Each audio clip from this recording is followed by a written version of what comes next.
السلام علیکم۔ پیر پگاڑا نے جنسی تسکین کی خاطر اپنے آباؤ اجداد کی عزت و ناموس اور گھر کی عزت کے ساتھ ساتھ اپنا سیاسی کیریئر تباہ کرنے سے بھی گریز نہیں کیا۔ ایک دور میں جب پیر صاحب کی شہرت تھی کہ جس خاتون کو منظور نظر بنا لیں وہ حکومتی ایوانوں میں اعلیٰ عہدوں تک پہنچ جاتی ہے۔ اس بات کی تصدیق خود پیر صاحب اپنی نجی محفلوں میں کرتے کہ فلاں عورت اس وقت اقتدار کے مزے لے رہی ہے، وہ ایک وقت ہمارے پاس آئی تھی، گپ شپ کی، کھانا کھایا، رات کی مہمان بنی، صبح اٹھی تو سیاسی کارکن یا ادب کی ٹھیکیدار ہونے کی بجائے ایم پی اے یا ایم این اے تھیں۔ ان کی خاطر پیر صاحب نے نہ صرف اپنے بہت سے قریبی دوستوں کو ناراض کیا بلکہ اپنی پارٹی کے بھی کئی ٹوٹے کیے۔ اس طرح کا ایک واقعہ لاہور کی خواتین، سیاست پر عرصہ دراز تک راج کرنے والی محمودہ بیگم، پیر صاحب پگاڑا محمودہ کو دل دے بیٹھے، جبکہ یہ محمودہ عمر رسیدہ مگر صحت مند حسینہ ہونے کی بنا پر ایک ایسے ملک صاحب کی عاشق تھی جو پاکستانی سیاست کے ایک اہم عہدے پر فائز ہے۔ یہ ملک سیاست کے لیے ایوب خانی تحفہ ہے۔ انہیں ایوب خان کی کابینہ میں خصوصی اہمیت حاصل تھی۔ اپنی اہمیت سے فائدہ اٹھاتے ہوئے یہ محمودہ کے قریب بلکہ قریب تر اور پھر قریب ترین ہوتے گئے۔ پیر صاحب کی خواہش کہ محمودہ ان کے حرم میں بھی داخل ہو، لیکن ملک کی موجودگی میں یہ ممکن نہیں تھا۔ ملک کی حالت یہ ہوا کرتی تھی کہ وہ ملک بھر کی تمام مصروفیات ختم کر کے رات گزارنے کے لیے گلبرگ نہر کے کنارے واقع محمودہ کی کوٹھی میں عیاشی کے لیے آ جاتے۔ یہ محمودہ، پیر اور ملک صاحب کے درمیان ایک ایسا تنازع بن گیا کہ ان کی جماعت میں ملک گروپ بن گیا۔ یہ الگ بات ہے کہ اس گروپ میں صرف محمودہ اور ملک ہی شامل تھے۔ ملک کی اب جوانی ڈھل چکی تھی، محمودہ کے بال بھی سفید ہو گئے، مگر وہ بالوں کو رنگ کر کے جوان ہونے پر اصرار کرتی ہے۔ لیکن حیرت کی بات یہ ہے کہ دونوں کی آتش عشق یا آتش سیکس ابھی ٹھنڈی نہیں ہوئی۔ وقت ملنے پر دونوں اسلام آباد کے ایک سابق وزیر اعظم کے گیسٹ ہاؤس میں پائے جاتے تھے۔ ملک صاحب نے جس محمودہ کی خاطر پیر صاحب کو ناراض کیا تھا، آج اسی محمودہ کی خاطر کئی سیاستدانوں کو ناراض کرنے پر ادھار کھائے بیٹھے ہیں۔ پیر صاحب کا اصرار ہے کہ ملک آج بھی محمودہ سے دستبردار ہو جائیں تو ان کی جماعت ایک ہونے کی ضمن میں پیش رفت کر سکتی ہے۔ پیر صاحب یہ بھی کہتے ہیں کہ ایک بار محمودہ کو ہمارے ہاں کھانے کی دعوت پر بھیج کر تو دیکھیں، پھر انہیں گوشت اور دال کے بھاؤ معلوم ہو جائیں گے۔ ملک صاحب اس رسم کو توڑنے کے لیے تیار نہیں، کیونکہ وہ جانتے ہیں کہ پیر صاحب کے پاس ایک بار جانے والی عورت کسی نوجوان مرد کے قابو میں نہیں آتی۔ اگر محمودہ نے ڈھلتی جوانی میں پیر صاحب کا حرم دیکھ لیا تو پھر وہ کسی ملک کے پاس جانے کی ضرورت مند نہیں رہے گی، پیر صاحب کے ہی گیت گاتی پھرے گی۔ پیر صاحب ماضی میں بھی کئی ادھیڑ عمر سیاستدان عورتوں کو ڈھیر کر چکے ہیں۔ ان میں ایک ایسی بی بی بھی ہیں جو پیر صاحب کے ہاں سے گزر کر سرکاری جماعت میں عہدہ تک حاصل کر چکی ہیں، لیکن جس وقت یہ صاحب لاہور میں آتے ہیں تو تمام سیاسی وابستگیوں کو بالائے طاق رکھ کر ان کے ہاں حاضری کو اپنی بے قراری کا ثبوت قرار دیتے ہیں۔ ان پیر صاحب کا دعویٰ ہے کہ وہ جس سیاسی لونڈے پر ہاتھ رکھتے ہیں وہ ملک کا وزیر اعظم بن جاتا ہے، اور جس خاتون پر مہربان ہوتے ہیں وہ ایم پی اے یا ایم این اے، سینٹ کی رکن، صوبائی وفاقی وزیر اور نہ جانے کیا کچھ بن جاتی ہے۔ بات ہو رہی تھی ملک اور محمودہ کی۔ ان دونوں کی ملاقات اسلام آباد کے گیسٹ ہاؤس میں ہوتی ہے۔ دونوں مل کر آزاد کشمیر کے سابق وزیر اعظم کے ساتھ شراب پیتے ہیں۔ جو رات ڈلتی ہے محمودہ کی بوڑھی جوانی بے لگام ہوتی جاتی ہے اور سیاسی بوڑھوں پر ایک بار پھر جوانی غالب آ جاتی ہے۔ ایسے ہی میں گیسٹ ہاؤس میں لاہور کے ایک اعلیٰ پولیس آفیسر کو حکم دیا جاتا ہے کہ لاہور میں سابق وزیر اعظم کے بہنوئی کو گرفتار کر لیا جائے کہ اس نے محمودہ پر قیامت ڈھا دی ہے۔ حکم دینے والا کہہ رہا تھا، جناب فراڈ، اور وہ بھی میری محمودہ کے ساتھ۔ اعلیٰ افسر نے یقین دلایا کہ محمودہ کو شکار کرنے والا بٹ آج ہی تھانوں میں ذلیل ہوگا۔ چنانچہ رات گئے پولیس نے ماڈل ٹاؤن کی ایک کوٹھی پر چھاپا مارا، لیکن سابق وزیر اعظم کا رشتہ دار اس وقت بازار میں اپنی 2 نمبر بیوی یاداشتہ کے ساتھ رنگ رلیوں میں مصروف تھا۔ وائرلیس چلی اور ایک بڑا سیاسی کردار پولیس کی حراست میں آ گیا۔ اس گرفتاری کو اس سیاسی کردار کی داشتہ بھی دیکھ رہی تھی جو سال سے ملکوں کی داشتہ بننے پر مجبور یا خوش ہے۔ مجبور تو نہیں، اسے خوش ہی کہا جائے گا کہ اس کے بطن سے تو اب ملکوں کی ایک بیٹی بھی پیدا ہو چکی ہے۔ اب اگر اپنی اس ببلی کو چھوڑے گا تو اسے یہ دکھ ہمیشہ رہے گا کہ ببلی کسی وقت بھی اس کی بیٹی کو بازار کی زینت بنا سکتی ہے۔ اب پتہ نہیں ملکو اور ببلی کے اس کھیل کا انجام کیا ہوتا ہے، لیکن محمودہ اور ملک کے کھیل نے ملکو کو جیل میں بند کروا دیا۔ یہ ممکن ہے کہ ملکو اپنی شکست تسلیم کر کے محمودہ کو راضی کر لے، لیکن سنا ہے کہ ملکو اپنی دھن کا پکا ہے وہ قید و بند کی صحبتیں برداشت کر سکتا ہے، کسی بڈھی گھوڑی کے ہاتھوں بلیک میل ہونے والا نہیں ہے۔ پیر ہمارے معاشرے میں نہایت متبرک ہستی قرار دیے جاتے ہیں۔ پیروں میں کچھ حقیقی پیروں نے تو حقیقت میں دینی و معاشرتی رہنمائی کا فریضہ ایسا انداز میں سر انجام دیا، ان کی زندگی انسانیت کے لیے مینارہ نور ثابت ہوئی۔ لیکن انہی برگزیدہ ہستیوں کے آنے والی نسلوں نے اپنے بڑوں کے نام پر ملنے والی عزت و توقیر کے پردے میں ایسے ایسے گل کھلائے کہ شیطان بھی شرما گیا۔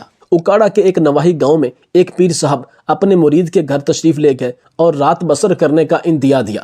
مرید کی مالی حالت ان دنوں کچھ اچھی نہیں تھی، پھر بھی اس نے پیر صاحب کی خدمت میں کوئی کسر نہ اٹھا رکھی۔ رات کو پیر صاحب اپنے عقیدت مندوں کے جرمٹ سے فارغ ہوئے تو میزبان کی بیوی نے ان سے اپنا ایک ذاتی مسئلہ پیش کیا کہ اس کی بیٹی کی شادی نہیں ہو رہی تو مالی حالات بھی بہتر نہیں، لہٰذا بیٹی پر نظر کرم فرمائے۔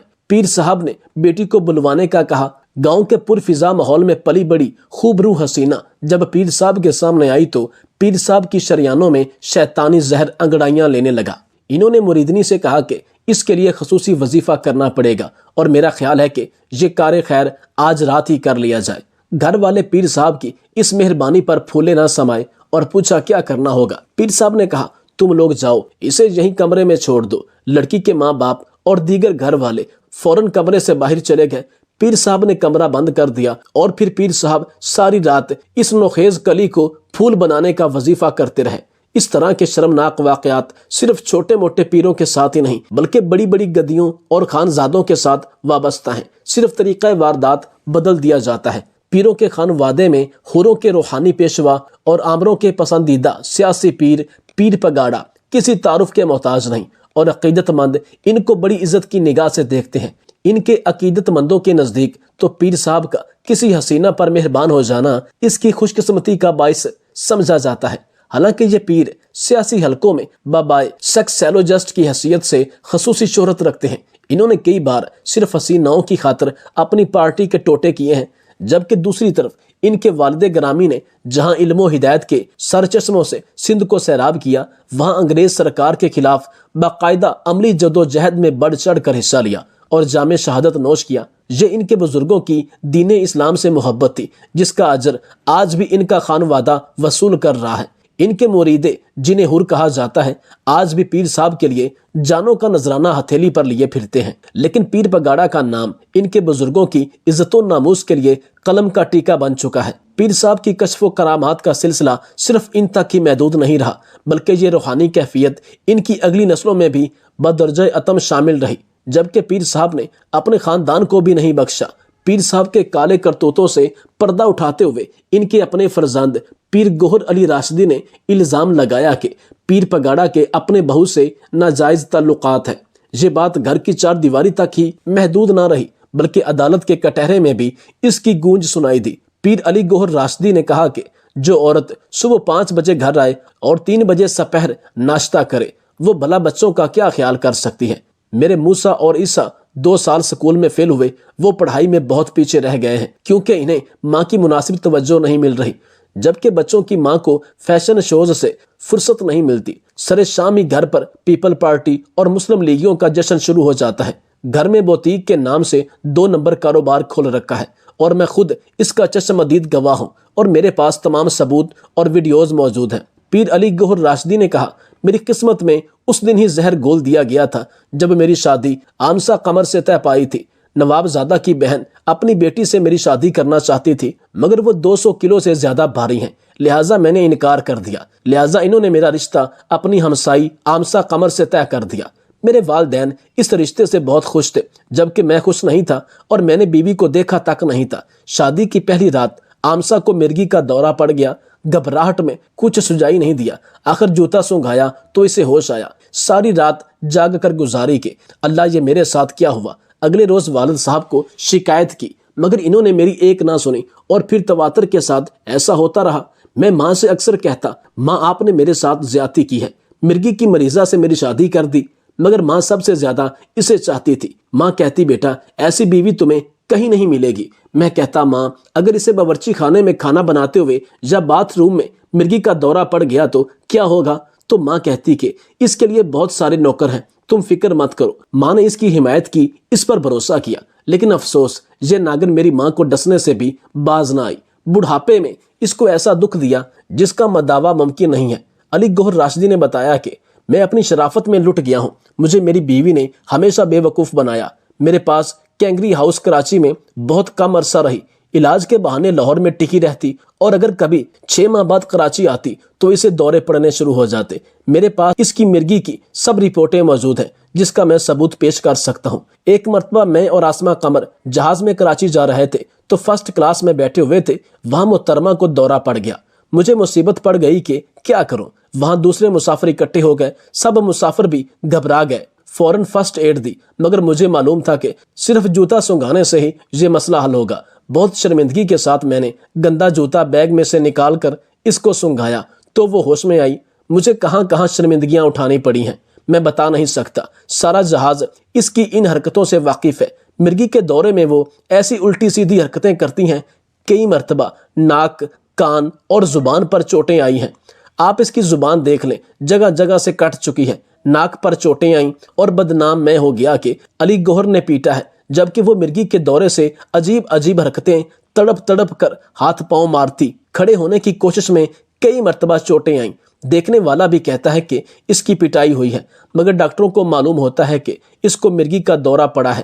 جب ڈاکٹروں کو معلوم پڑتا کہ یہ میری بیوی ہے اور میں کون ہوں تو ڈاکٹر اکثر مجھے کہتے کہ تم نے کس سے شادی کر لی ہے، جان چھڑاؤ اپنی، کیونکہ مرگی کا کہیں بھی کوئی بھی علاج نہیں ہے سوائے جوتے سنگھانے کے۔ شروع میں تو میں بالکل خاموش ہو گیا اور اپنے آپ میں گھٹ گھٹ کر مرنے لگا، کیونکہ میں باپ کی کمائی سے کھاتا تھا، اپنا کچھ نہیں تھا۔ پھر کچھ عرصہ پہلے میں نے گھر والوں سے بات کی کہ میں اپنی بیوی کو طلاق دوں گا، کیونکہ مجھے ہوش مند بیوی چاہیے۔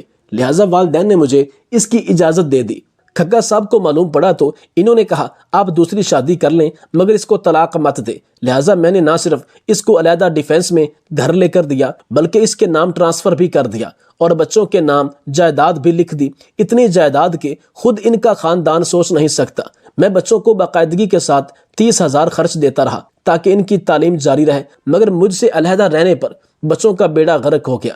بچے مارے مارے پھر رہے ہیں، ان کی تعلیم کا حرج ہوا، وہ 2 سال فیل ہو گئے۔ بچوں نے بتایا کہ اس کا اس ماحول میں دم گھٹتا ہے۔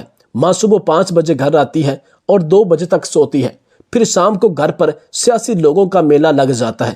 مسلم لیگی اور پیپلز پارٹی والے عوام کے سامنے تو دستوں گرے باں ہیں، مگر ڈیفینس میں جا کر ایک ہو جاتے ہیں، سارے اختلافات بھول کر اکٹھا شیئر کرتے ہیں۔ ان سیاسی لوگوں کی خدمت کے لیے فیشن شوز کا انعقاد کیا جاتا ہے۔ ڈیفینس میں گھر میں کسی قسم کا کاروبار کرنا ممنوع ہے، مگر محترمہ نے گھر پر بوتیک کھول رکھی ہے تاکہ لوگوں کا آنا جانا رہے۔ اکثر اسلام آباد کے چکر لگائے جاتے ہیں۔ میں پوچھتا ہوں کہ فیشن شوز کے اخراجات اور اسلام آباد کے اخراجات اور 2-2 لاکھ روپے کے کڑے کہاں سے آئے ہیں؟ مجھے معلوم ہے، میرے پاس تمام ثبوت موجود ہیں۔ میرے بڑے بھائی میری والدہ کو اکثر کہتے ہیں کہ لاہور میں بہت گڑبڑ ہے اور محترمہ 2 کام کر رہی ہیں، اور والد صاحب کو بھی سب معلوم ہے، مگر والدہ یقین نہیں کرتی تھی۔ میں جب گھر آ جاتا تو دیکھتا گھر پر میلاد ہو رہی ہے، قرآن خوانی ہو رہی ہے، میں حیران رہ جاتا، مگر جب والدہ نے والد کو رنگے ہاتھوں پکڑا تو سب سراغ مل گیا کہ یہ کارنامے تو بہو رانی کے ہیں۔ وہ ماڈلنگ اور فیشن شوز کے بہانے لڑکیوں کو گھر پر بلاتی، محفلیں سجاتی اور والد صاحب کو خوش کرتی۔ والدہ صاحبہ کے احتجاج پر ان کا پتہ ہمیشہ کے لیے کاٹ دیا گیا اور میرے بچوں کو مجھ سے چھیننے اور میری جائیداد ہڑپ کرنے کے لیے عدالت سے رجوع کیا گیا، مگر میں عدالت میں سب ثبوت پیش کروں گا اور سب کو ننگا کروں گا۔ مگر دوسروں کو ننگا کرنے کا عزم رکھنے والے گوہر راشدی کو اپنے لفظ سینا پڑے اور اپنے بیٹے سے بھی ہاتھ دھونا پڑے۔ گوہر راشدی اب پر اسرار طور پر منظر سے غائب ہو چکے ہیں، مگر پیر صاحب کی کرامات بدستور جاری ہیں اور انہوں نے خدمت خلق کے جذبے کے تحت 14 سالہ لڑکی سے شادی کر لی۔ پیر صاحب کے پوتے نے دادا کے نقش قدم پر چلنے کی کوشش کی تو وہ نا تجربہ کار ہونے کی وجہ سے مار کھا گیا۔ 15 اگست 1997 کو پیر پگاڑا کا پوتا اور وزیر مملکت مخدوم احمد محمود کا بھانجا اسلام آباد ایک بڑے ہوٹل میں رات گزار کر کال گرل اور 13,000 روپے کا بل چھوڑ کر بھاگ گیا۔ وزیر مملکت نے پیسے بھجوائے اور اپنے بھانجے کی طرف سے آئندہ ایسی شکایات نہ ملنے کی ضمانت دے کر کال گرل اس کے دلال کو واپس بھیجی۔ اس واقعہ کی تفسیر کچھ اس طرح ہے کہ پیر پگاڑا کا پوتا اور پیر صبغت اللہ راشدی کا بیٹا جو وزیر مملکت مخدوم احمد محمود کا بھانجا بھی ہے، وفاقی دارالحکومت کے ایک بڑے ہوٹل میں آیا اور انتہائی مہنگا کمرہ بک کرایا۔ رات کو عامر نامی دلال سے کال گرل بھی منگوائی۔ موصوف ساری رات بیرون شہر ٹیلی فون کالیں بھی ملاتے رہے اور اگلے روز کال گرل اور ہوٹل کا 13,000 روپے کا بل چھوڑ کر بھاگ گئے۔ ہوٹل انتظامیہ کو شک گزرا تو اس نے کمرے میں بیٹھی کال گرل سے پوچھا تو 14 سالہ لڑکی رو پڑی اور بتایا کہ میں نوکری کے لیے اسلام آباد آئی تو عامر نامی دلال نے مجھے دھندے پر لگا دیا اور گزشتہ رات بک کر کے یہاں بھیجا۔ امیر زادہ ساری رات مجھ سے جنسی کھیل کھیلتا رہا اور اب غائب ہو گیا ہے۔ ہوٹل انتظامیہ نے عامر دلال کو بلایا اور SHO سیکٹریٹ جمیل ہاشمی کے حوالے کر دیا۔ عامر دلال سے پولیس نے پوچھا کہ اتنی چھوٹی عمر کی بچی کو تو نے کیوں ایسے غلیظ دھندے پر لگا رکھا ہے؟ تو اس نے کہا کہ میں غریب آدمی ہوں، پیٹ کے لیے کچھ تو کرنا پڑتا ہے۔ پولیس اہلکار عامر دلال کو مارتے پیٹتے ہوئے ہوٹل سے لے گئے، جبکہ ہوٹل بل کے لیے جب وزیر مملکت مخدوم احمد محمود سے رابطہ کیا تو انہوں نے اپنا بندہ بھیجا جس نے بل ادا کر دیا۔ وزیر مملکت نے ہوٹل انتظامیہ کو یقین دلایا کہ آئندہ کوئی شکایت نہیں آئے گی۔ SHO تھانہ سیکریٹریٹ نے استفسار پر کہا کہ ہم نے کوئی رپورٹ وغیرہ اس لیے درج نہیں کی کہ رپورٹ درج کروانے والا بھی کوئی بنے، البتہ امیر زادے کے مقامی ساتھی کی تلاش جاری ہے، جو ہی وہ ملا ہم ضروری کارروائی کریں گے۔ البتہ عامر دلال ہم سے پوشیدہ نہیں، عامر سیکٹر G8 میں رہتا ہے، جب ضرورت ہوئی اسے پکڑ لیں گے۔ جمیل ہاشمی نے کہا یہ واقعہ ہوا ہے لیکن چونکہ امیر زادہ بھاگ گیا ہے، ہوٹل کو امیر زادے کے بڑوں نے بل ادا کر دیا ہے، امیر زادے کا ساتھی بھی بھاگ گیا ہے، اب رپورٹ درج کرانے کے لیے بھی کوئی تیار نہیں، ہم کیا کریں؟ آج پیر صاحب کے بہت سے ساتھی ان کا دامن چھوڑ چکے ہیں اور خواتین کی نشستوں پر الیکشن نہ ہونے کے باعث پیر صاحب کی سرگرمیاں بھی ماند پڑ چکی ہیں۔ تاہم جو ہی کوئی حکومت خواتین کی مخصوص نشستوں پر الیکشن کرانے کے لیے تیار ہو گئی تو پیر صاحب لاہور میں ڈیرے ڈال لیں گے اور پھر جو سیاسی وڈیریاں ان کا تعلق خواہ کسی بھی جماعت سے ہو ان کو اسمبلیوں میں پہنچانے کے لیے سرگرم عمل ہو جائیں گے۔ کس قدر حیرت کی بات ہے کہ وہ پیر صاحب جن کے ایک اشارے پر ایک معمولی سی سیاستدان کو بھی وزیر اعظم کے منصب پر فائز کر دیا جاتا تھا، آج وہی پیر صاحب اپنے حلقہ انتخاب سے ایک سیٹ جیتنے کی بھی سکت نہیں رکھتے۔ باوجود ان تمام سرگرمیوں کے پیر صاحب حکومتوں کے آنے جانے کی پیشین گوئیوں میں مشغول ہیں۔